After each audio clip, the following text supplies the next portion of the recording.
Bonsoir à tous et merci d'ouvrir ce nouveau package du grand rendez-vous avec nous sur BB24. Là, pour ce premier numéro de la semaine, nous aurons comme invité un directeur d'ONG, défenseur de l'environnement, un directeur d'école et bien sûr un agent du CNSR.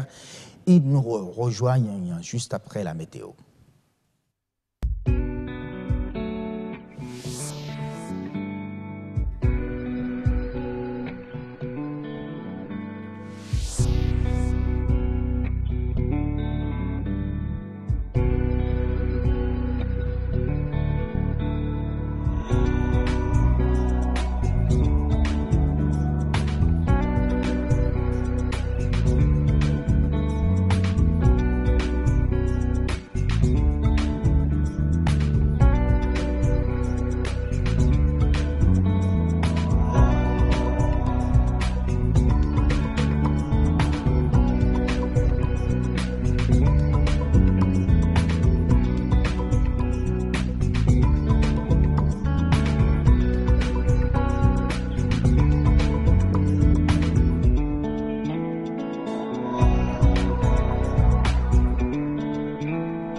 Le grand rendez-vous ce soir attire l'attention sur une ressource naturelle qui est en danger. Il s'agit bien sûr des mangroves, espèces végétales aquatiques bénéfiques pour l'homme qui exercent une forte pression sur elle. Nature et bien-être présentent la situation ainsi que les rôles de la mangrove. Les mauvais résultats au BPC 2018 suscitent une interrogation. Quelles sont les causes de cette contre-performance? Pendant que les uns évoquent les grèves comme réponse, d'autres pensent que les causes sont lointaines. Sujet au cœur de l'entretien avec l'expert de ce grand rendez-vous.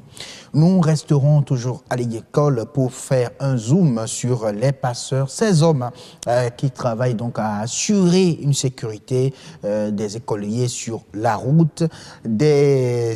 Les passeurs reçoivent l'appui du CNSR. Ce sont des soutiens de quelle nature en réalité? Réponse sur Autant Savoir tout à l'heure. Le grand rendez-vous, vous le savez, c'est également le journal à 19h45.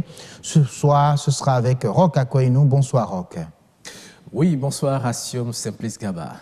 Alors, on va se retrouver tout à l'heure à 19h45. Il y a quoi au menu? Oui, Asiom, vous savez qu'en attente de leurs résultats, les candidats au baccalauréat sont actuellement stressés, mais ils seront bientôt libérés. Au menu du 19h45 de ce soir, donc, nous ferons le constat du déroulement des travaux de correction et de secrétariat du baccalauréat session de juillet 2018. Ensuite, nous parlerons de deux exhausteurs de goût que tout le monde aime bien, le sucre et le sel, dont la consommation pourrait être nuisible à la santé. Mais il s'agira surtout pour les spécialistes interrogés de dire à nos chers téléspectateurs les précautions utiles à prendre pour se maintenir en bonne santé tout en consommant du sucre et du sel.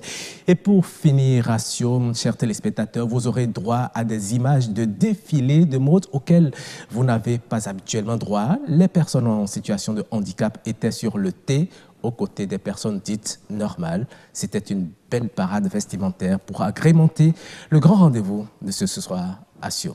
Bien, vous nous avez mis l'eau à la bouche, mais on va patienter tout simplement jusqu'à 19h45 pour vous retrouver, n'est-ce pas? Tout à fait. Rendez-vous 19h45. Rendez-vous à 19h45. Donc, nous restons avec vous, chers téléspectateurs. Pour le moment, l'heure est au plateau, bien sûr, de ce grand rendez-vous. On commence, bien sûr, par Autant Savoir.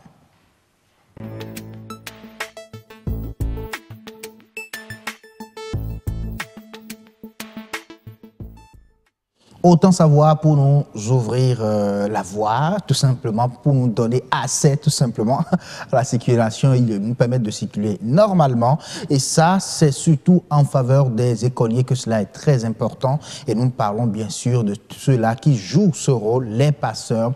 Ils reçoivent le soutien du CNSR. Le CNSR viendra tout à l'heure nous faire part de ces appuis qu'ils accordent bien sûr à ces passeurs et aux écoles, sinon à l'école béninoise. On va d'abord suivre ce reportage de Arnaud Adadja qui nous présente c'est qui le passeur. Regardez. Le passeur, étoffe rouge, chicotte ou matraque en main, on les appelle passeurs ou scouts. Le sifflet soigneusement introduit entre les commissures, le passeur va et vient et stoppe à son gré les usagers de la route dans les deux sens. La voie est libre, les écoliers peuvent passer.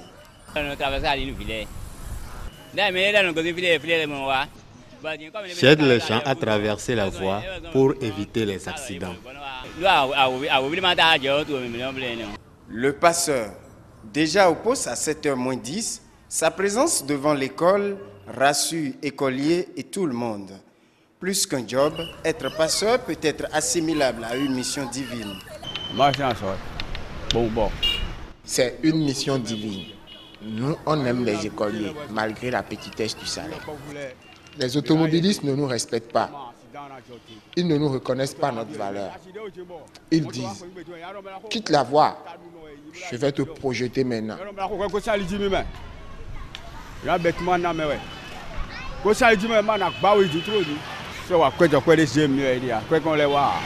Le passeur, pauvreté et accidents font partie des risques liés au métier. Et pourtant, dans la plupart des cas des écoles en bordure de voie, la mobilité s'observe de part et d'autre. Cela crée beaucoup d'accidents. On a des blessés, on a même des parents aussi qui sont victimes des accidents. Et ce qui a fait que, après de longues réflexions, je me suis dit, bon, il faudrait que je recrute un passeur. Le passeur, un usager, donne ici ses impressions. Je pense bien que c'est une œuvre louable que ces personnes de bonne volonté font en faisant traverser les enfants afin de leur éviter d'éventuels accidents. Le passeur gagne moins du SMIC béninois, à savoir de 15 000 à 30 000 francs CFA, rarement 40 000. En outre, dans les écoles publiques, les subventions sont en retard ou quasi irrégulières, au point où ce sont les directeurs qui prennent le relais. Vu ces conditions, que faire? Je souhaiterais que les élus locaux pensent instaurer dans leur programme ou dans leur budget une partie de fonds, peut-être qui va leur permettre de recruter des personnes de bonne volonté pour pouvoir exécuter cette tâche de façon officielle. Le passeur. En attendant, les écoliers, eux, vont continuer de jouir des nobles services du passeur.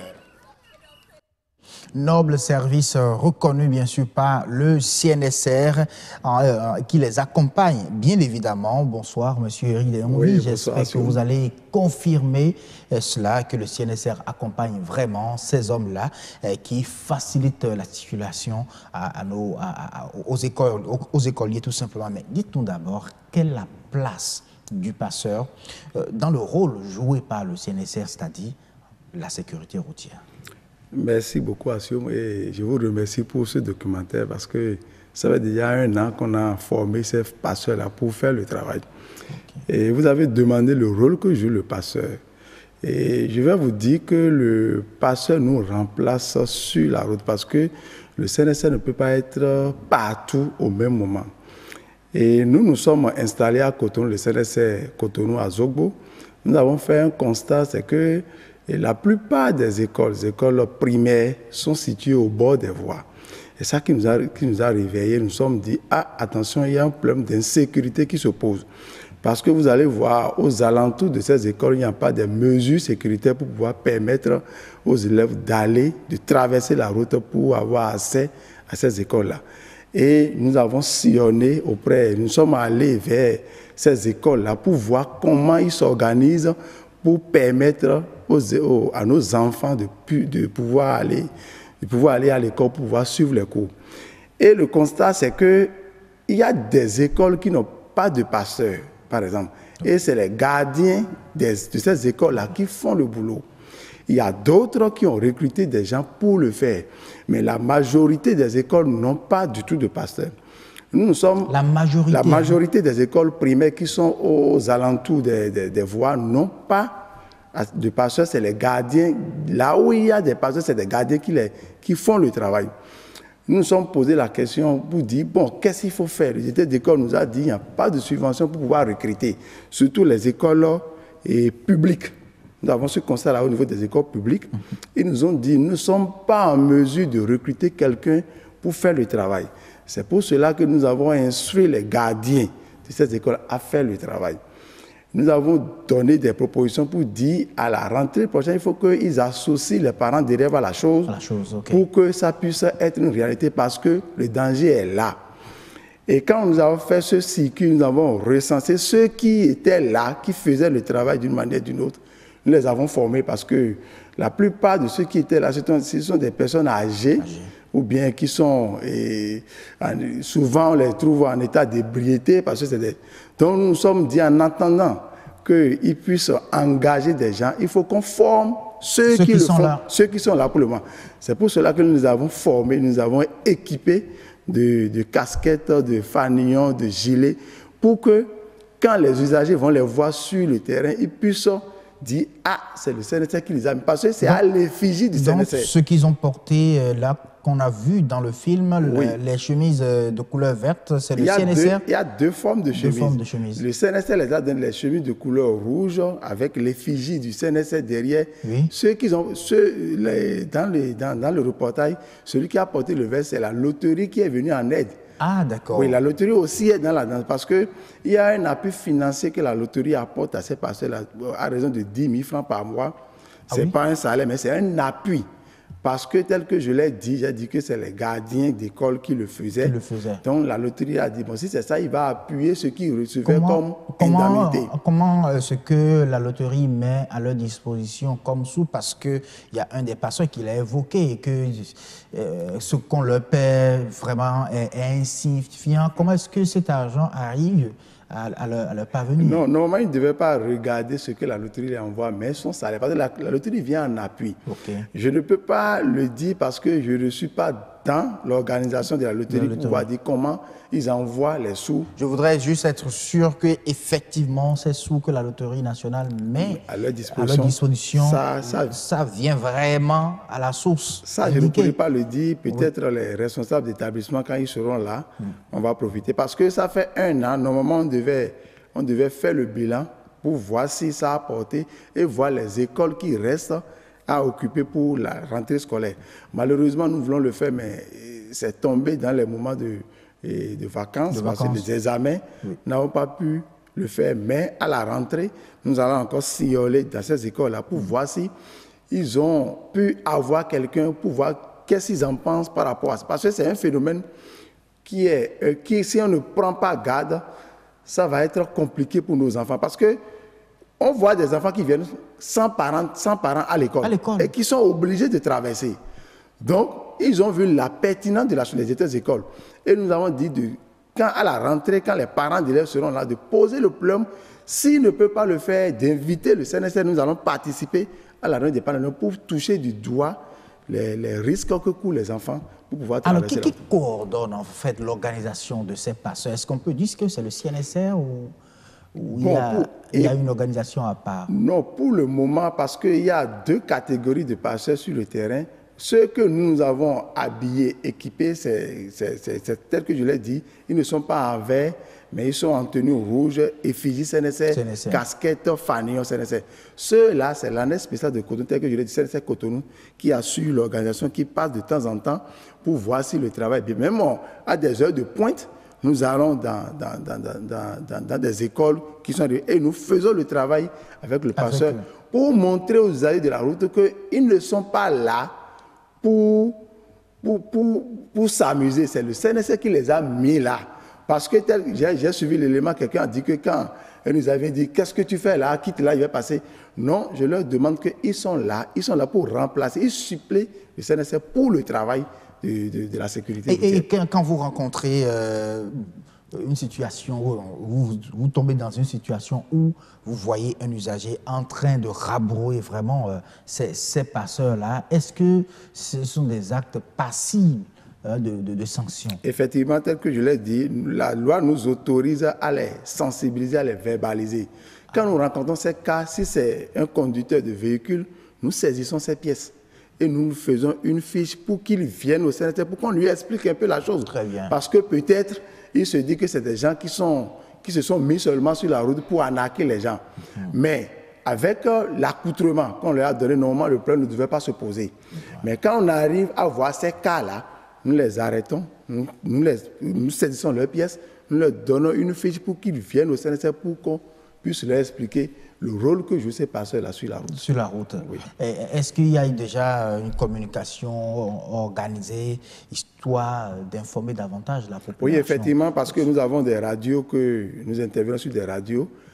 Chaque fois quand nous faisons des sensibilisations à ces radios-là, nous essayons d'expliquer un peu plus le rôle que jouent ces facilitateurs sur la voie pour demander aux usagers de faire beaucoup attention à eux. Comme nous ne sommes pas en mesure d'être partout, ces gens-là sont là pour nous représenter, pour que le travail soit bien fait et qu'on n'enregistre pas des accidents au cours d'une année. Vous avez dit au départ que vous formez ces passeurs-là. Oui. Est-ce que ce sont des actions organisées de façon régulière? Oui, je l'ai dit tantôt que ça fait 1 an que nous avons commencé par le faire. Et nous l'avons fait une seule fois avant de les mettre sur la voie. Je pense que si ce n'est pas les vacances, normalement on devait les recycler encore pendant les vacances. Mais on a constaté que pendant les vacances, on n'arrive pas à les voir. C'est des gens qui sont ponctuels. Quand pendant les vacances, ils vont à leurs préoccupations et après ils reviennent. Donc ça voudra dire qu'à la rentrée, très tôt, nous allons encore sillonner pour les regrouper et leur apporter quelques notions pour que le travail soit toujours efficace. Mais les écoles qui n'en ont pas, nous allons tout faire pour que les parents d'élèves, par rapport aux écoles privées, il n'y a pas de problème parce qu'eux systématiquement, ils ont quelqu'un pour le faire. Mais c'est au niveau des écoles publiques qu'il y a un peu de problème par rapport à comment payer, aux subventions. Donc tout ça, là, nous allons essayer de rentrer dans la pour voir si les parents d'élèves peuvent prendre la chose pour que la chose soit effective. Soit effective parce que l'école presque gratuite aussi. Au niveau du public, il faut que les parents maintenant viennent en aide bien sûr, à l'école, à ces passeurs-là, pour assurer davantage la sécurité de leurs enfants quand ils traversent vraiment la voie. Alors, quels sont les prochains, on peut dire, en matière de perspective, ce qui est réservé à l'organisation de ces passeurs? Oui, et nous sommes en train de couvrir petit à petit la ville de Cotonou parce que nous voulons étendre ça surtout dans les villes à statut particulier. Parce que nous avons commencé par Cotonou, c'est une expérience qu'on est en train de faire. Nous avons fait 1 an et à la rentrée, nous allons évaluer parce que c'est quand le risque est minime qu'on pourra dire qu'on a atteint notre objectif. Nous allons évaluer et nous allons étendre sur d'autres écoles. Après, maintenant, continuer par aller petit à petit dans les autres villes pour qu'on n'enregistre pas trop des accidents au niveau de nos enfants. Ça, là, c'est pas bien. Parce qu'il faut également voir le côté financier, c'est-à-dire en matière de revenus, en matière de motivation, ce qu'il faut pour que l'homme ait vraiment le cœur à l'ouvrage. Non, tel que la Loterie nationale a commencé, nous allons voir le contrat parce que nous, le volet sensibilisation, formation, équipement, nous pourrons l'assurer. Oui. Nous allons voir si la Loterie peut nous accompagner par rapport aux appuis qu'il a commencé par le faire pour pouvoir étendre la chose sur tout l'étendue du territoire. Je pense qu'avec ça, avec le salaire qu'il gagne, et cet appui-là, ça va les motiver. Il y en a qui ne sont pas gardiens d'école, qui sont venus dans le métier, qui sont des passeurs. Effectivement. uniquement passeurs. Là, on verra la chose parce qu'ils sont là pour assurer la sécurité de nos enfants. C'est important. Donc, nous allons tout faire pour que ça soit effectif, pour que toutes les écoles sur le territoire, dans la ville de Cotonou, soient équipés de pas, surtout les écoles riveraines.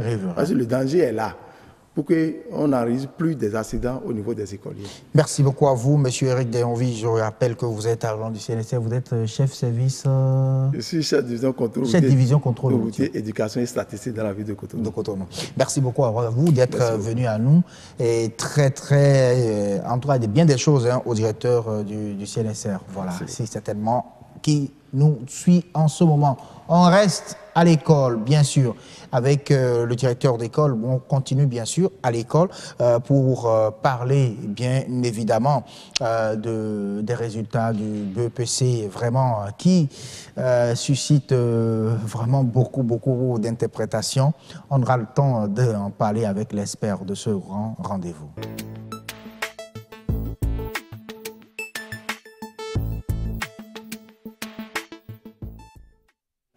Nous continuons toujours à chercher les causes des 72% d'échecs au BEPC 2018. Monsieur Hubin Rotondi, directeur d'école privée, il faut le notifier, nous aidera bien sûr à explorer plusieurs pistes pour voir si on peut vraiment arriver à trouver une cause véritable ou des causes, bien sûr, à cette contre-performance. Monsieur Hubin Rotondi, bonsoir. Je vous salue aussi.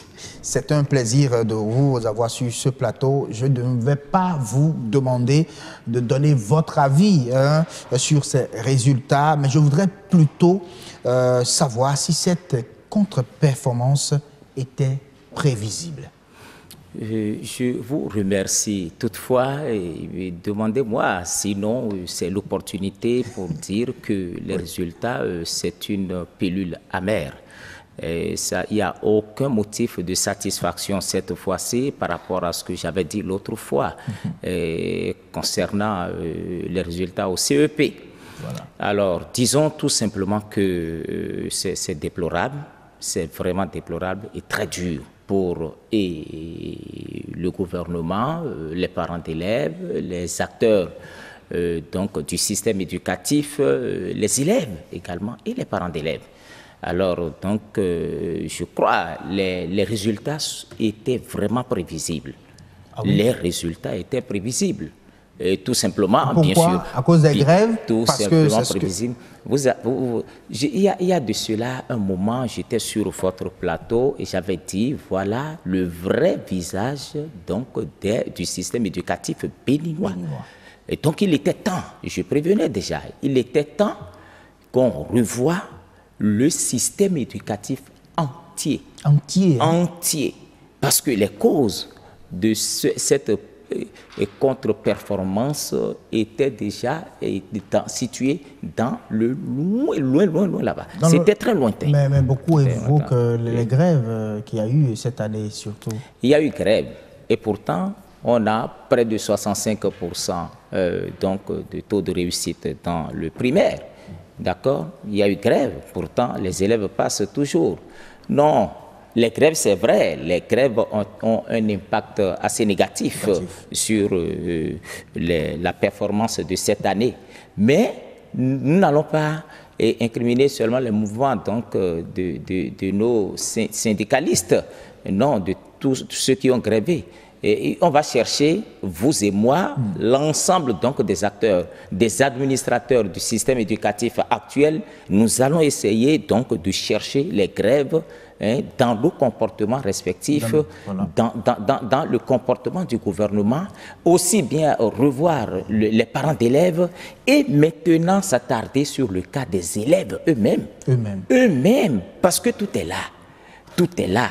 Alors, vous avez donc élaboré les différentes pistes que nous aurons donc à explorer autour de cet entretien. Oui. Alors, nous avons suivi l'entretien du chef de l'État à la veille de la fête nationale, sur le tout dernier entretien où il dénonçait les résultats au CEP 2014, qui a connu presque 90% de taux de réussite, 89 oui, quelques. 90 bien sûr. Mais c'est cette promotion d'il y a 4 ans qui se retrouve au BEPC cette année et qui donne 28%. On a eu 90% il y a 4 ans au CEP et cette année, on a 28%. Est-ce à dire que ces résultats sont les récoltes des semences d'il y a 4 ans au CEP? Vous abordez effectivement ce que j'appelle les causes lointaines des échecs massifs que nous avons régulièrement. L'année dernière, ce n'était pas également fameux. Il y a 2 ans, c'était pareil.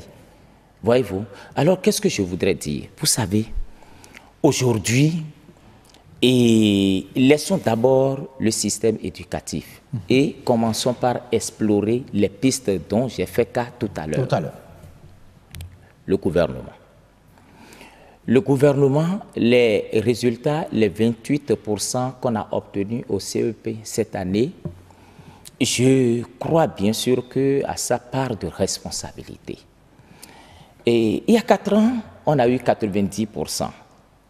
Quel suivi, voyez-vous, on a pu entreprendre par rapport à ces 80? Quel encadrement on a pu proposer aux parents d'élèves, aux élèves, pendant 3 ans, 4 ans, avant donc de les soumettre à un examen donc BPC qui donne les résultats que nous sommes en train de déplorer actuellement.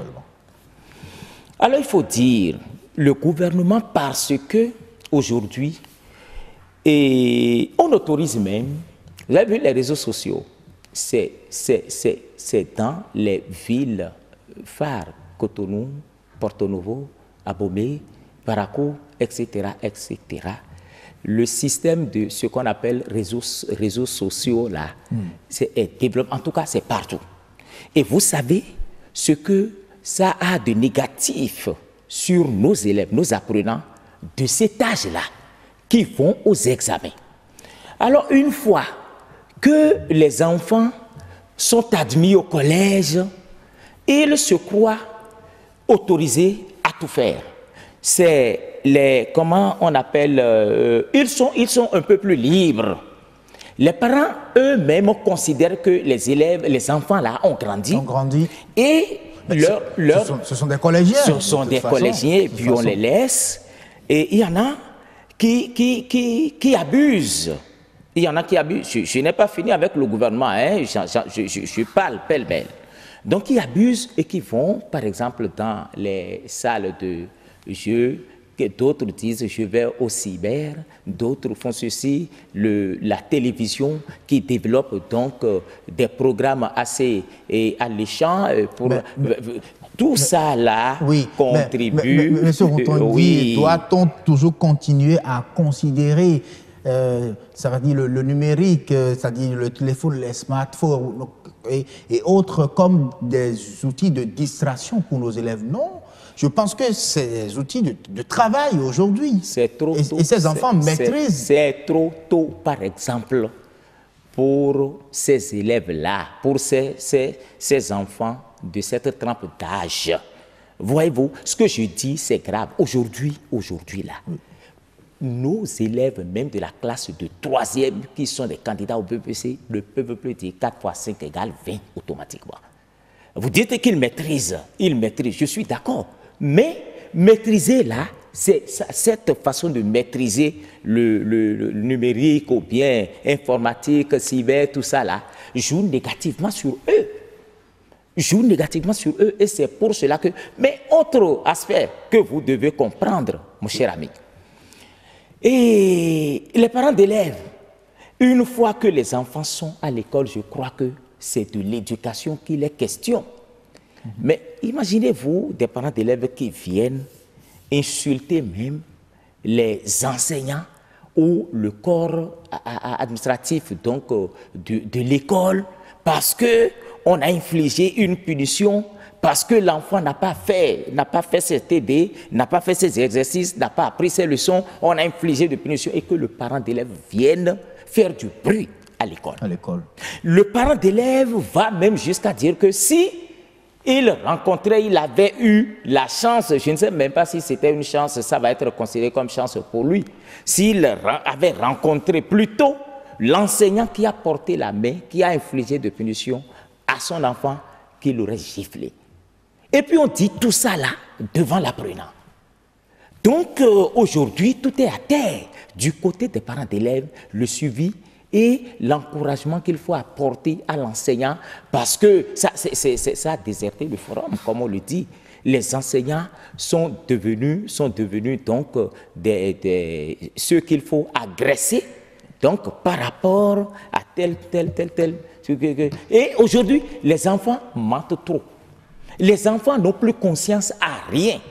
Donc, les 28% qu'on incrimine aujourd'hui, ce n'est pas la faute donc de nos enseignants. Les enseignants travaillent tous les jours. Ce n'est pas la faute des enseignants. Je ne défends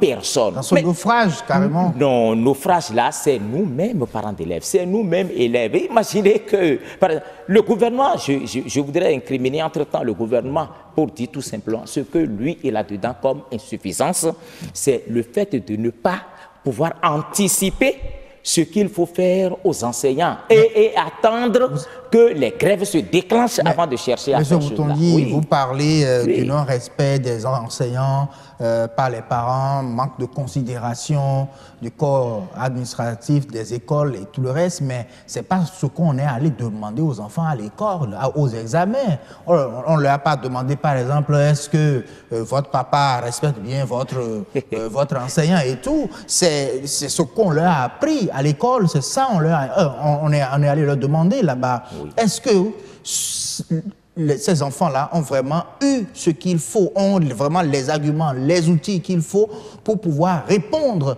aux sollicitations des épreuves à cet examen? Ils ont tout. Ils ont tout. Les programmes sont normalement exécutés. Et il reste aux enfants de se mettre disponibles pour assimiler véritablement ces trucs-là. Imaginez, regardez, ce n'est pas pour rien. Le gouvernement a demandé aux différents acteurs, aux usagers, aux différents administrateurs, je voudrais dire, les conseillers pédagogiques, les inspecteurs, les directeurs départementaux, organiser des TD, organiser des examens blancs. Tout ça là a été fait. Mais il reste quoi? Mais celui qui va à l'examen, mais il faut qu'il reprenne la leçon qu'on vous a donnée. Il faut l'apprendre. Mais ce n'est pas à l'enseignant d'apprendre à la place donc de l'élève. Voyez-vous, c'est complexe tout ce que nous vivons là. C'est entre-temps. Vous dites qu'on n'a pas demandé aux enfants qu'est-ce que les parents... Non, mais quand l'enfant ne craint plus son enseignant, quand l'enfant ne respecte plus le professeur, il ne peut pas apprendre les cours. Et quand il n'apprend pas les cours, le professeur n'a pas la possibilité d'infliger de correction à cet enfant. Alors, vous ne voyez pas ça? Il y a quelque chose qui ne va pas. Et là, il faut conjuguer les efforts entre enseignants et parents d'élèves pour maintenir ce qui nous a permis, vous et moi, et à nos devanciers aujourd'hui d'être ce que nous sommes. À l'époque, vous ne pouvez pas venir à l'école sans apprendre votre leçon, sans faire vos exercices. Aujourd'hui, l'enfant est libre. Il vient, il peut même laisser le cahier et ça ne lui dit rien. Et quand il vient, il se défend, dit « j'ai oublié ». Non, il ment et on fait appel aux parents. Les parents sont désinformés. C'est pas ce que je dis, c'est une vérité. Les causes sont de ces côté-là. Il faut pas se voiler la face. Il faut dire les choses telles qu'elles sont. Telles qu'elles sont. Voilà. Oui, alors vous l'avez dit, vous l'avez répété les 2 dernières années. Nous avons tous dit que les résultats reflètent le vrai niveau des enfants, le vrai niveau du système éducatif béninois. L'État pointe du doigt le niveau intellectuel des enseignants. Vous avez dit la faute n'est pas aux enseignants ici sur ce plateau, mais est-ce qu'on doit s'attendre au pire les années à venir? Je crois que cette question interpelle aussi bien élèves, pas élèves, gouvernement, parents d'élèves. Vous savez pourquoi? Et le gouvernement doit aujourd'hui prendre une décision courageuse, audacieuse. Laquelle? Ah oui, revoir le système éducatif. Le gouvernement qui pointe des doigts le faible niveau intellectuel donc des enseignants. Alors, ce sont ces mêmes enseignants qui ont travaillé et qui vont à la retraite. Aujourd'hui, ils ont donc dû travailler pendant 30 ans, 35 ans. Et il y en a qui continuent. Alors, qu'est-ce qui se passe?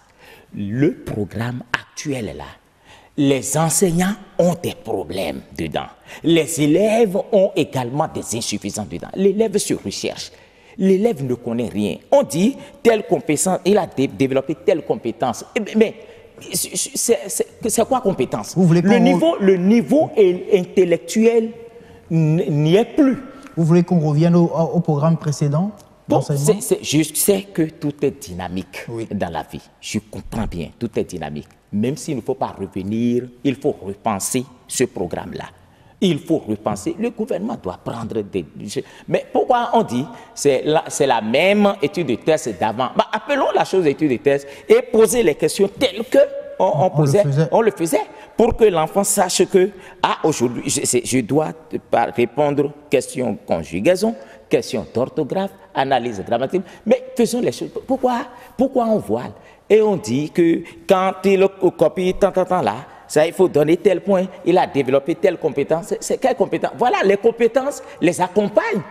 Et voilà les résultats que ça donne. Qu'est-ce qui s'est passé? Au brevet, par exemple, là, les enfants n'ont pas compris le test. En mathématiques, c'est la catastrophe. C'est la catastrophe, je vous ai dit. On n'a pas trouvé, les 6 et les 7 sont rares. Sont rares. Et je peux vous dire que ces résultats sont dus certainement aux insuffisances criardes qu'on a constatées en mathématiques. Et je vais combien? 6% ou bien 7%.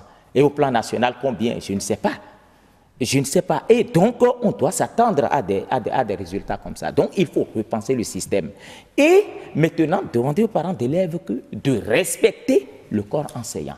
Et de livrer un peu les enfants pour qu'ils subissent les vraies rigueurs donc, de l'éducation. Et puis qu'ils craignent les enseignants, pas craindre de façon négative. Pas avoir peur des enseignants, mais les craindre. Les craindre, pour comprendre que si je ne fais pas ceci et qu'on me signale à la maison, j'aurai des problèmes avec mes parents. Et j'aurai des problèmes à l'école. Dans ces conditions, l'enfant va se mettre dans la peau donc de l'écolier, du collégien, et il va véritablement travailler. Et dans ces conditions, nous allons voir que les résultats vont s'améliorer. Voilà. Merci beaucoup à vous, Monsieur Hubert Moutondi. Je rappelle que vous êtes directeur d'école privée. À ce plateau, on a essayé en tout cas de faire cet exercice, de trouver un peu les causes de ce naufrage au BEPC 2018, à peine 28% de taux de réussite. Merci à vous et à très bientôt. Oh là là, le temps a passé très vite. Hein? Très vite, très vite. Bon. On va revenir peut-être en attendant bien sûr les résultats du bac, pourquoi pas. On verra si ce sera toujours la même tendance. J'espère bien que ça va s'améliorer. Ça va s'améliorer, voilà. Effectivement. Alors, on continue sur nature et bien-être. C'est toujours le grand rendez-vous. Merci.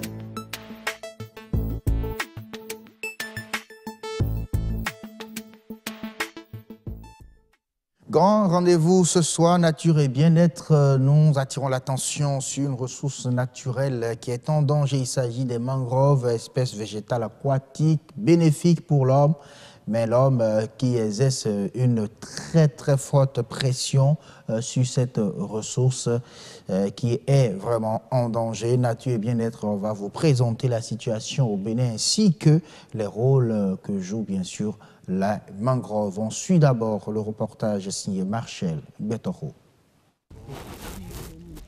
La mangrove est un écosystème de marais maritimes constitué de végétaux spécifiques. Elle se développe dans les zones des côtes basses des régions tropicales. La mangrove présente des caractéristiques propres à elle. C'est une végétation que j'aime appeler végétation providentielle des milieux lagunaires, parce que c'est une plante miraculeuse. Vous allez dans le milieu, vous ne trouverez pas d'autres plantes ligneuses, arbres, etc., que les espèces de mangroves. C'est un milieu vaseux, un milieu asphyxique. Nous pouvons dire qu'au Bénin, nous avons 4 types de palétuviers qui constituent la mangrove. Nous avons l'espèce Rhizophora racemosa, qui est l'espèce la plus dominante, l'espèce Avicennia germinans, Conocapus erectus et l'Agroncularia racemosa. Au Bénin, on retrouve cet écosystème lagunaire dans plusieurs zones.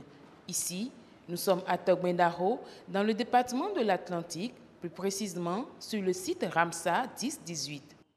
Ici, nous avons tout un mélange. Ce n'est pas l'eau libre que nous avons, mais c'est saumâtre. Il y a un peu de sel dedans. Vous voyez? Et ces écosystèmes sont adorés par ces plantes. On est au cœur même du réseau floral, avec ces racines échasses. C'est difficile de traverser.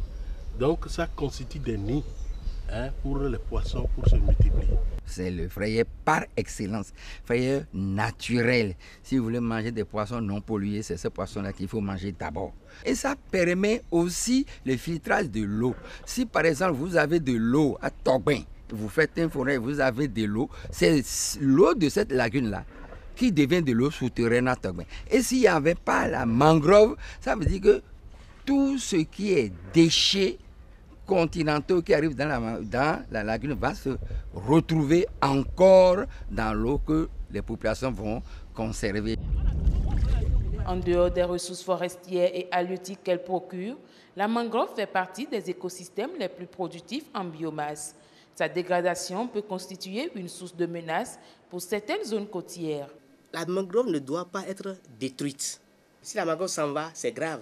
Et là où la mangrove est partie, il est difficile de la remettre en place.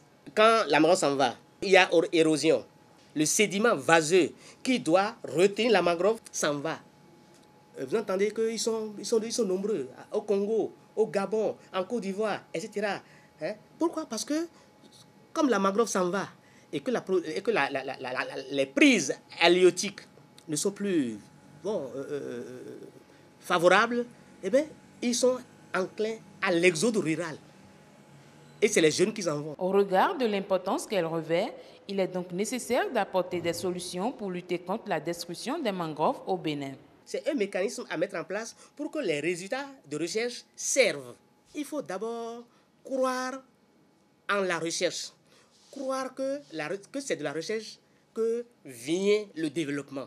Il faut une coordination entre les institutions en charge de protéger notre environnement, de protéger nos écosystèmes naturels et que l'impunité cesse enfin. Oui, on revient en plateau avec M. José Adossou Bodjrenou, directeur de l'ONG Nature Tropicale, une nature qui est en danger. Et là, on peut le dire à travers ce qui se passe au niveau des mangroves. Bonsoir, M. José Adossou. Bonsoir, monsieur le journaliste. Merci d'avoir accepté notre invitation. Merci. Heureuse d'Anoudé. Assum Gaba. Nature et bien-être, vous prenez également la deuxième manche concernant l'environnement. En tout cas, pour le compte de cette journée, bien sûr. Bien évidemment. Alors, nous parlons mangrove en danger au Bénin. Eh oui, bien sûr, mangrove en danger. On se demande, qu'est-ce que mangrove là apporte à l'environnement, au développement de notre pays, pour qu'on dise tout le temps mangrove en danger. Nous avons alors invité sur le plateau M. Bodjrenou. Merci d'être là. Merci. Alors, les mangroves sont en danger. On va revenir sur les menaces qui pèsent sur ces mangroves-là. Mais d'abord, qu'est-ce que ces mangroves rapportent à notre écosystème? Et je crois que les populations ont besoin de prendre conscience. D'abord, c'est quoi la mangrove? La mangrove se retrouve dans un milieu particulier. La mangrove ne pousse pas à l'intérieur du pays. Ça pousse seulement dans l'écosystème humide, proche de la côte. Et la mangrove pousse dans des zones où le taux de salinité est un peu plus élevé. Ça veut dire que ça ne pousse pas en mer, mais ça pousse proche de la mer, c'est-à-dire au niveau de la côte. Et au Bénin, nous avons une lagune côtière et de temps en temps, avec la montée des eaux, ça veut dire quand la marée haute est là, il y a de l'eau de mer qui part au niveau du continent et à marée basse, il y a l'eau du continent aussi qui part dans... C'est-à-dire ce mélange qui fait qu'il y a des eaux saumâtres proches de la côte favorise la poussée de ces plantes. Donc c'est une poussée naturelle? C'est naturel. Les mangroves poussent dans ces zones naturellement. Ça ne pousse pas ailleurs. Ça veut dire, on peut dire, c'est des plants, des essences qui ont une qualité spéciale et qui ne vivent que dans ces milieux-là. Si vous prenez des plantes, c'est-à-dire les plantules, et vous les amenez ailleurs, ça ne marcherait pas.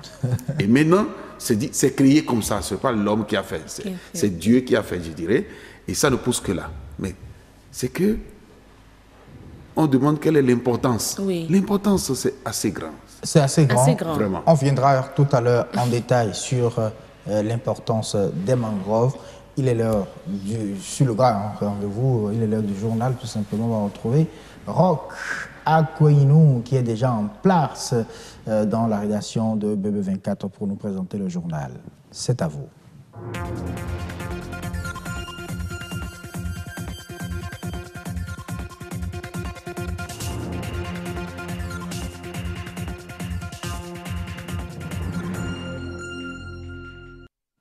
Bienvenue donc à ce 1945 dont voici les titres. Encore quelques jours et les résultats du baccalauréat session de juillet 2018 seront connus. Les travaux de correction et de secrétariat se poursuivent simultanément. Une équipe de la rédaction est allée faire le constat dans quelques centres. Le sel et le sucre, deux exhausteurs de goût indispensables dans la cuisine, mais qui peuvent se révéler nuisibles à la santé. Comment les consommer pour se mettre à l'abri des maladies? Vous aurez des explications dans ce journal. Et puis, ils étaient tout beaux dans leur parade vestimentaire, tous sans différence sur le thé. C'est par ce défilé de mode hors du commun que les personnes handicapées ont voulu lever toute forme de stigmatisation à leur encontre. Bienvenue, mesdames et messieurs. Les examens scolaires de fin de cycle livrent peu à peu leur verdict pendant que les candidats au CEP et au BEPC sont déjà fixés sur leur sort. Leurs aînés au baccalauréat devront encore patienter quelques jours puisque les travaux de correction et de secrétariat se poursuivent encore pour quelques jours. Les CEG Le Nokwe et Bégamès sont les deux centres retenus à cet effet dans le département du littoral. Abraham Roukanri et Arnaud Adadja sont allés nous faire le constat de leur déroulement que voici. Ils mettent du cœur à l'ouvrage. Sur la cour du centre de correction, ici, au collège Le Nokwe, les correcteurs convoqués à la correction du baccalauréat 2018 sont disposés par profil et par discipline dans les salles en 7 sous-commissions. Comme à l'accoutumée, le matériel a été mis à disposition des superviseurs. Et dès lundi matin, là, à 7 h, on a tenu la séance de démarrage avec les présidents des différentes sous-commissions. Donc, pour échanger avec eux sur les conditions de déroulement des travaux de correction. Et dès lors, chaque président de sous-commission a pris en main son atelier. Les travaux de secrétariat font bon train. Mais la salle est difficile d'accès. Non, on n'a pas pris. Non, ça c'est la plante. Non. Parce qu'il y a un quota pour chaque correcteur, quota que chaque correcteur d'ailleurs respecte. Et je crois que le mouvement au niveau du secrétariat marche très très bien. Donc jusqu'ici, il n'y a pas une plainte qu'on peut manifester. Et je pense que tout risque de tenir dans l'ordre. Pas de plainte, donc il n'y a pas de crainte. On témoigne bien au contraire d'une bonne organisation. Lorsque nous réceptionnons les copies de la part du secrétariat, le secrétaire qu'on nous a affecté, les correcteurs se mettent à l'œuvre et dès qu'ils ont quelques menus problèmes, ils se rapprochent de leur contrôleur. Le contrôleur saisit le président de sous-commission et si le président de sous-commission voit que cela dépasse un tout petit peu sa compétence, il touche directement le superviseur général. Et lui, il essaie de voir avec le collège des inspecteurs qui est à ses côtés. Et il essaie de décanter la situation. Au pire des cas, il appelle carrément le DOR. Également, la qualité étant indispensable, au sein de la sous-commission philosophie, par exemple, chaque problème a sa solution. Le directeur de l'office du bac n'envoie pas la correction qui veut. Est-ce que vous voyez? C'est souvent une sélection. Une sélection à son niveau, une sélection en collaboration des syndicats. Quant à la sous-commission de la philosophie, ce que je peux dire, les correcteurs sont à la taille de la tâche qui leur est impartie. Si bien que quand il y a quelques problèmes éventuels, on se consulte collégialement pour prendre la décision qui s'impose à la correction de cette copie. Si l'ONOCUE a accepté d'ouvrir ses bras à notre équipe de reportage, à Gbegame par contre, il est impossible d'entrer. Là, dans le décor arrière, dans l'enceinte du CEG Gbegame, se décide le sort des candidats au bac 2018. Et comme vous le constatez avec moi, les portes restent hermétiquement fermées aux caméras et aux micros. Oui, merci à vous Arnaud Adadja. C'est pour bientôt les résultats. Ils sont indispensables à l'équilibre alimentaire, mais avec une consommation excessive, ils peuvent nuire à la santé. Il s'agit du sucre et du sel, deux substances alimentaires souvent utilisées en cuisine pour relever le goût des repas. Quelles précautions prendre dans la consommation justement de ces deux substances pour s'éviter des maladies? Élément de réponse dans ce reportage de Fallon Azilo présenté par Marcel Arrossi. Il y a certains clients qui aiment le sel, d'autres qui n'aiment pas le sel, et d'autres clients qui aiment du sucre, et d'autres qui n'aiment pas du sucre. Le sucre, substance de saveur douce très importante pour l'organisme humain. Mais sa consommation abusive pourrait également nuire à la santé. Il a un composé essentiel qu'on le dégrade, qu'on appelle le glucose. De la même manière que l'essence est importante pour une voiture, c'est de cette même manière le glucose est comme le carburant de l'organisme. Donc, une trop grande quantité de sucre dans le sang, de temps en temps, n'est pas grave. Mais de manière chronique, répétée, va entraîner une insensibilité des cellules à l'insuline.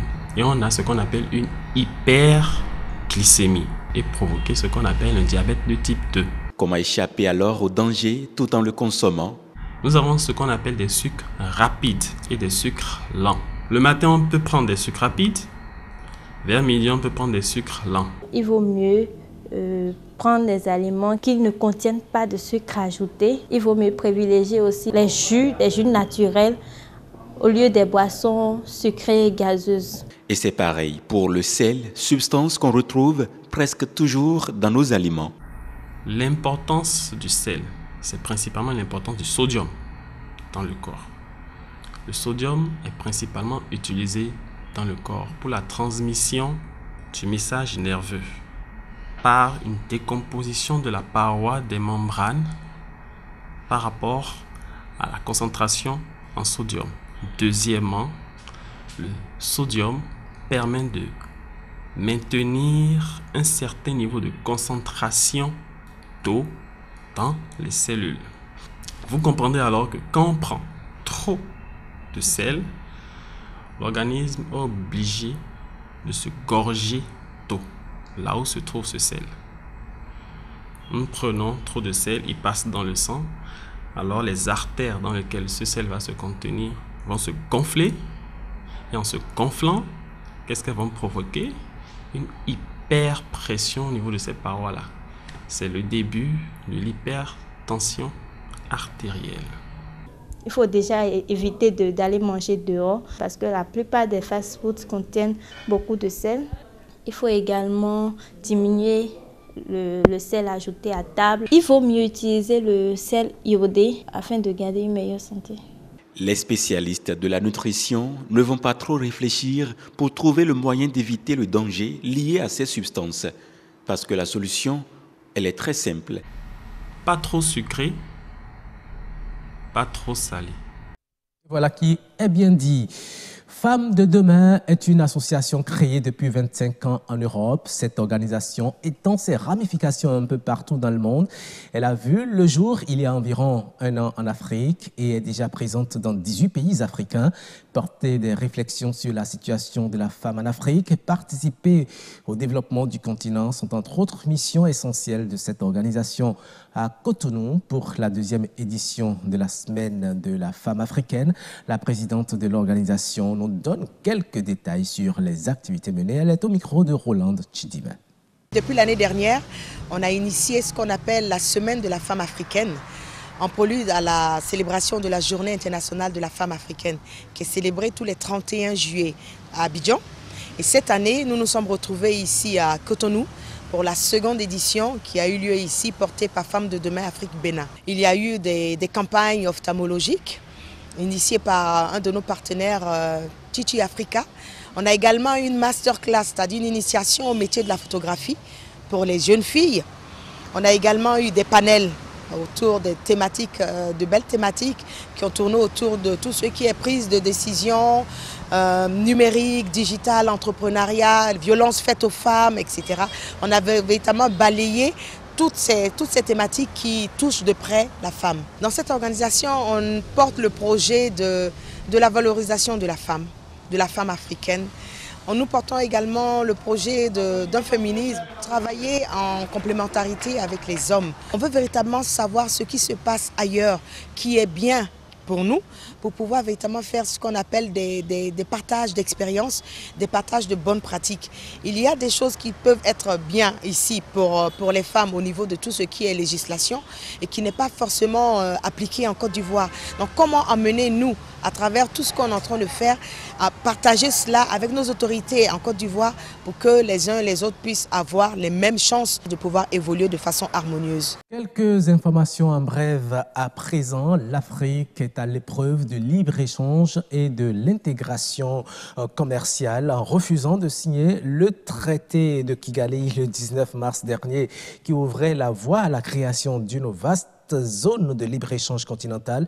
Le président nigérian aurait cédé à la pression des opérateurs économiques de son pays, deuxième économie africaine, au détriment d'une ambition d'intégration commerciale continentale, un acte qui a marqué les esprits à un moment où les 54 nations africaines semblaient enfin sur la voie de faire converger leurs efforts pour réduire le déficit d'intégration qui mine les échanges commerciaux entre eux. Et pendant ce temps, la Chine entretient de très bons rapports commerciaux, voire diplomatiques, avec plusieurs pays africains. Environ 9 milliards de dollars, c'est la valeur des prêts chinois à l'énergie et aux infrastructures en Afrique entre 2016 et 2017. C'est ce qui ressort de l'étude réalisée à cet effet par le cabinet d'avocats Baker McKenzie, qui révèle ainsi que plus de la moitié des 19 milliards d'investissements réalisés par l'Empire du Milieu dans la région depuis 2014 s'est faite au cours de l'année 2017. Cette évolution a été possible principalement par le truchement de la China Development Bank et de la China Exim Bank. Hier, mesdames et messieurs, je vous l'annonçais en titre, hier dimanche donc, s'est tenu à Cotonou un défilé de mode hors du commun. Sur la scène, mannequins dits normaux et mannequins handicapés. Le concept, lever la forme de stigmatisation qui tente à faire penser que les personnes en situation de handicap ne peuvent agir comme tout le monde dans la société. Le leitmotiv, la différence est dans l'œil qui regarde. Alors, regardons ensemble ces belles images. Oui, merci. Tu vois? Et si la mode pouvait faire évoluer les mentalités? C'est la conviction de ce jeune homme, Stéphane Fulbert Baguidi, qui met en valeur la différence en faisant défiler sur un même podium mannequins en situation de handicap et mannequins en situation dite normale. Et l'objectif que nous poursuivons en initiant ce projet à travers ce magazine, en fait, c'est de contribuer à lever cette forme de stigmatisation-là qui tend à faire penser que les personnes en situation de handicap ne sont pas capables de faire comme ce que tout le monde peut faire dans la société. Dans un contexte où l'insertion socio-professionnelle de ces personnes n'est pas aussi facile, la volonté a été le premier et grand moyen. Si nous sommes aujourd'hui en train de faire cette cérémonie de lancement, là, c'est beaucoup plus à cause de la volonté. C'est parce que nous avons beaucoup de volonté, sinon les moyens nous n'en avons pas. Je demande donc à tous ceux-là qui nous suivent, qui ont la capacité, qui ont la possibilité, qu'ils soient des personnes morales, qu'ils soient des personnes physiques, ou que ce soit même étatique ou non, de nous accompagner. Ils veulent faire changer les mentalités et jouir des mêmes droits que le commun des mortels. Ça permettrait aux autres personnes qui pensent que parce qu'on ne voit pas, on ne peut pas bien s'habiller ou on ne peut pas faire une bonne association de couleurs, de comprendre que la mode, c'est pour tout le monde et que le beau, ça se sent, ça se vit, ça ne se voit pas forcément. Nous faisons partie aussi de la population. Sans différence, un projet pour supprimer toute forme de discrimination à l'égard des personnes en situation de handicap. Elles ont la foi d'être des personnes à part entière et non des personnes entièrement à part. Et voilà de très très belles images. Merci à vous qui avez suivi cette édition au cœur du grand rendez-vous. Asiom Simplice Gaba, à vous le plateau pour la suite. Merci beaucoup à vous, Roch Akouinou, pour la présentation. Pour un mannequin occasionnel comme vous, comment avez-vous apprécié ce reportage de Marcel Arrossi, Roch? Ben, écoutez, vous-même, vous l'avez vu, je vous ai vu hocher de la tête, vous admiriez les belles images de ces Je parle de vous, Roch. Non, ben, écoutez, c'est un événement qu'il faut encourager. Les personnes en situation de handicap sont des personnes comme vous et nous.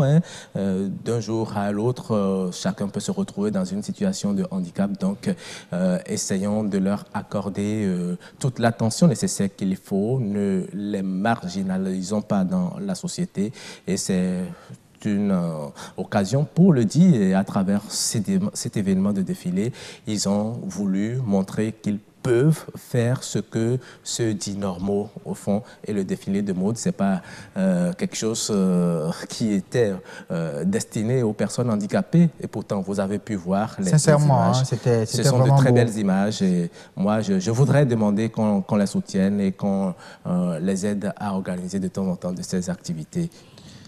Comme quoi, quand ça parle de développement, BB24 est toujours là. Merci beaucoup à Roch, à vous pour la présentation. Merci également à Marcel Arrossi qui a amené donc, les caméras et micros de BB24 pour nous ramener son et images de cet événement. On revient en plateau avec M. José Adossou Bodjrenou de Nature Tropicale.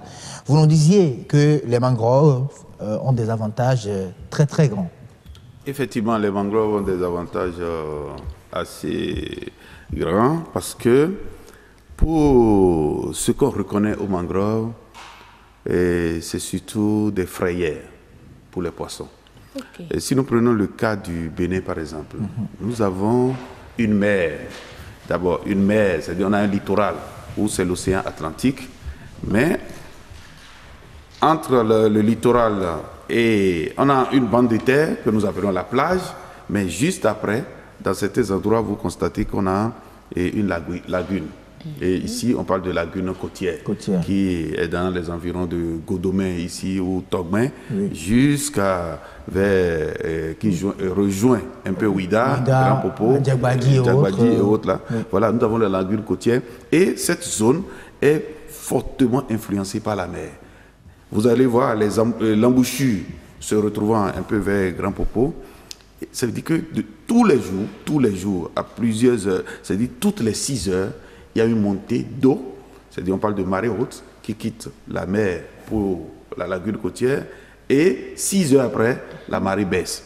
Tout ce mouvement qui se fait plusieurs fois dans la journée alimente la zone de la mangrove. Et c'est ça qui favorise que ces plants-là puissent s'enraciner. Mais ce qui est important, c'est que quand vous avez l'occasion d'aller voir ce que c'est que mangrove, souvent les gens voient de loin et on voit la végétation. Mais ce qui est important, c'est la base.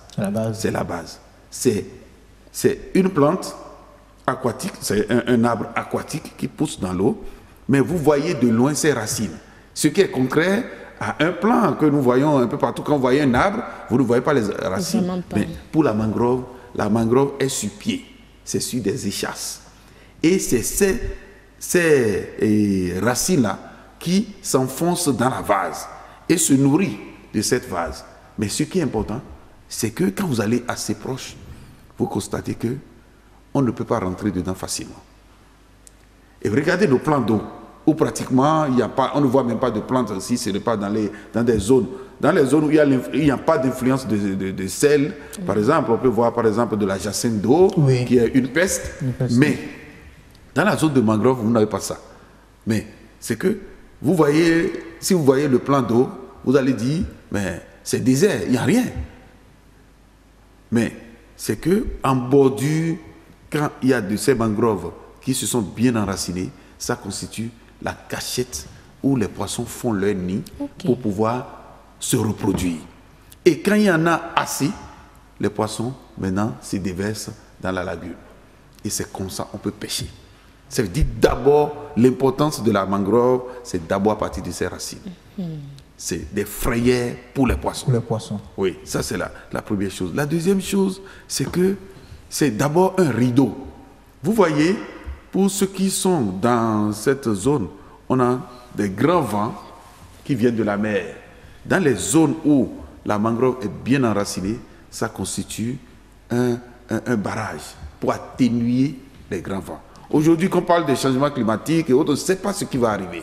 Mais on crie vite quand un vent rentre dans le quartier et enlève les toits. Mais si la mangrove est dans cette zone bien protégée, c'est qu'il y a moins d'influence de ces vents-là sur le continent. Troisième chose, c'est un milieu, comme on l'a dit dans le documentaire tout à l'heure, c'est un milieu très riche. On voit la mangrove, au Bénin nous avons deux essences, et on parle de rhizophora et de choses. C'est-à-dire, ces arbres qui peuvent vivre, qui peuvent pousser dans ce milieu-là, c'est que vous les retrouvez seulement dans ces milieux, et c'est une biodiversité autour. On voit deux essences, mais en réalité, ce n'est pas deux essences. On voit des essences floristiques, c'est-à-dire que des arbres. Mais sans ces habitats, il y a des espèces de poissons qui ne pourront pas se reproduire parce qu'ils ne peuvent pas se reproduire dans l'eau. Aussi simplement, les espèces de crabes, d'invertébrés, on ne peut pas se reproduire. Mais il y a les oiseaux, c'est un habitat pour la faune. Parce que constatez vous-même, vous prenez la route des pêches jusqu'à Ouida, à part les cocotiers que vous allez voir sur les TFM, quand vous arrivez vers Djegbadi, et non, avant même Djegbadi, vers Rio, Togben, et Avlekete et autres, là, vous ne voyez que ces forêts. Mais je vous dis, moi j'ai eu l'occasion d'aller visiter la mangrove dans d'autres pays, visiter des écosystèmes pareils. Mais j'ai vu des pieds de mangrove, qui peuvent faire plus d'1 mètre de largeur, c'est-à-dire de diamètre, des pieds de mangrove. J'ai vu ça à Key West, aux États-Unis. Mais vous n'en aurez jamais parce que des mesures ne sont jamais prises pour qu'on en arrive là.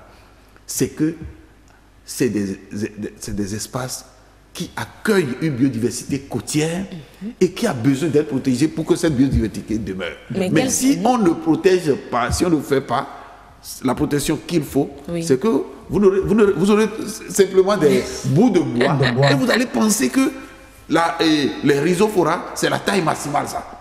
C'est dans le contexte où nous, on ne fait que exploiter. Donc on n'a que des mini mangroves. Oui, mais c'est dit, pour le commun des Béninois, quand on dit mangrove, on ne voit que ces pieds-là qui ne ressemblent au roseau. Et que ça s'arrête là.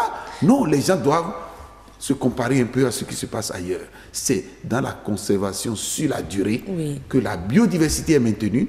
Et là, on répondrait à votre question, quelle est son importance.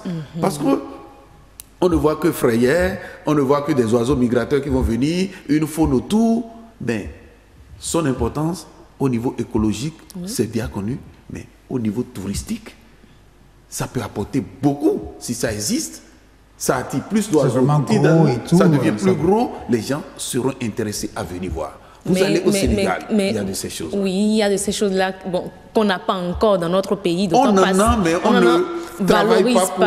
Oh non, ce n'est pas valorisé. On ne travaille pas pour que ça nous apporte tout le service écosystémique. On ne travaille pas pour ça. C'est que nous travaillons seulement pour les détruire. Pour les détruire. Et déjà, ces actes que nous posons qui détruisent les mangroves, quels sont ces actes-là qu'on peut déjà citer? Vous voyez, on peut commencer d'abord par dire, il faut être assez précis.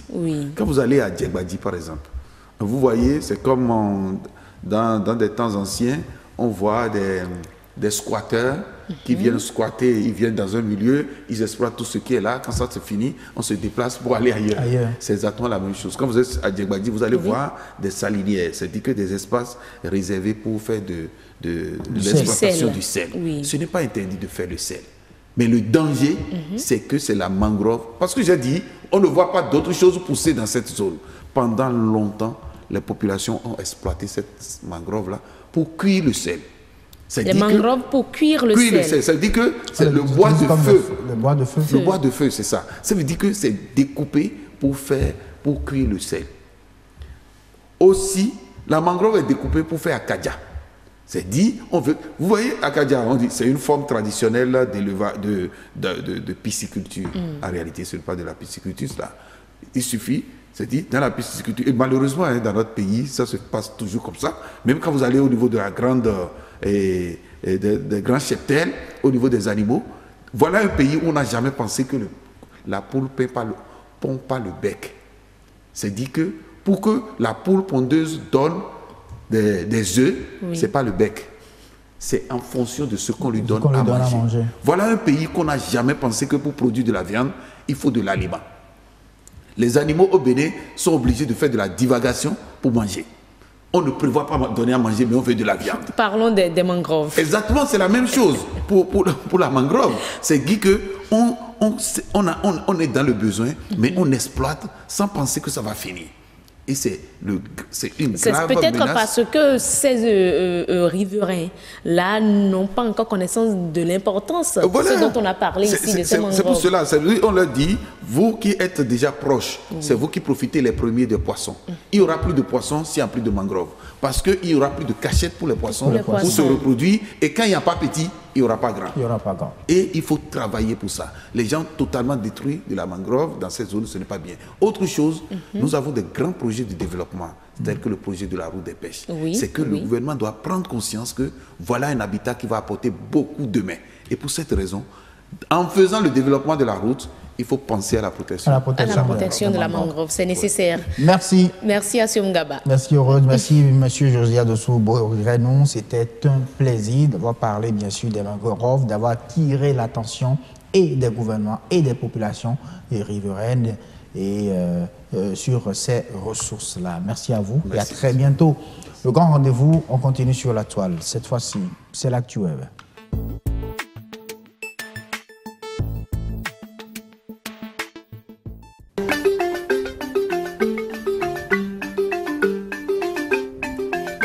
Bonsoir amis téléspectateurs et bienvenue dans le tout premier numéro de l'actualité web de cette semaine.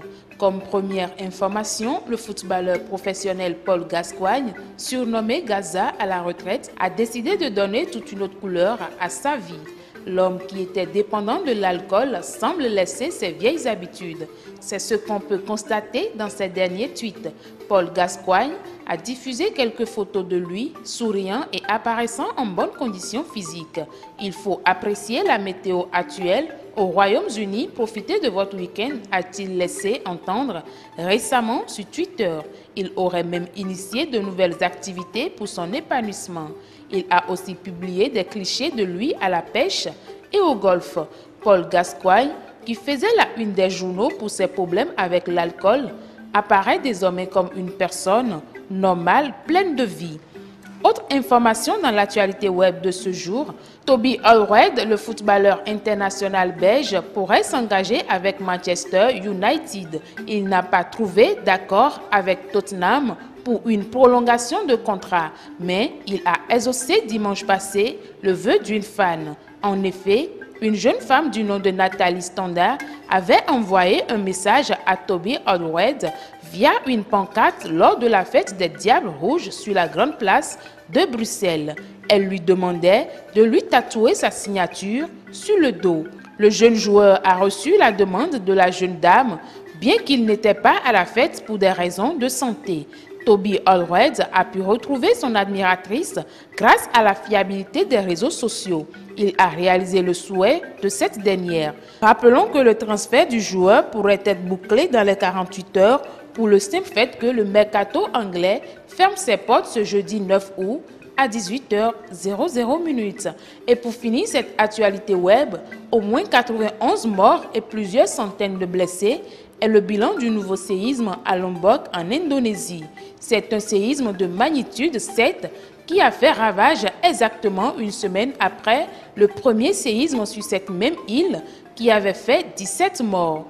Une tragédie qui justifie l'évacuation de milliers de personnes. Les aéroports de Lombok et de Bali fonctionne d'ailleurs normalement et favorise l'évacuation de près de 1200 touristes indonésiens et étrangers. Ce drame rappelle aux habitants de ce pays le séisme qui avait fait plus de 2 millions de victimes en 2004. Et c'est la fin de cette actualité web. Merci de l'avoir suivi. À très bientôt.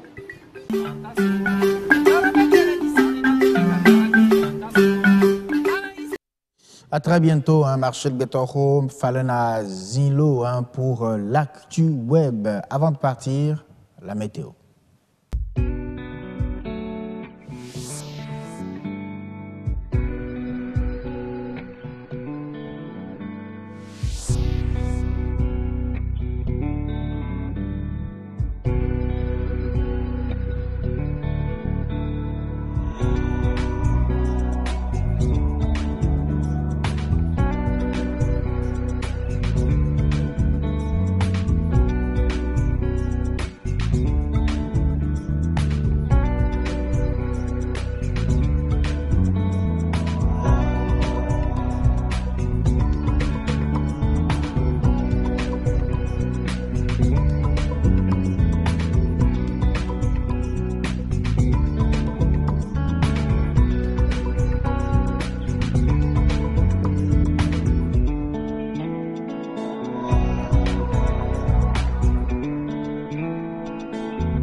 J'espère que vous avez bien démarré la semaine avec nous sur le Grand Rendez-vous. En tout cas pour nous, pour l'équipe du Grand Rendez-vous, c'était un plaisir, ce premier numéro pour le compte de cette semaine-ci. On va se retrouver demain à 19h pour un autre Grand Rendez-vous. Pour le moment, bonne soirée. Ciao, ciao.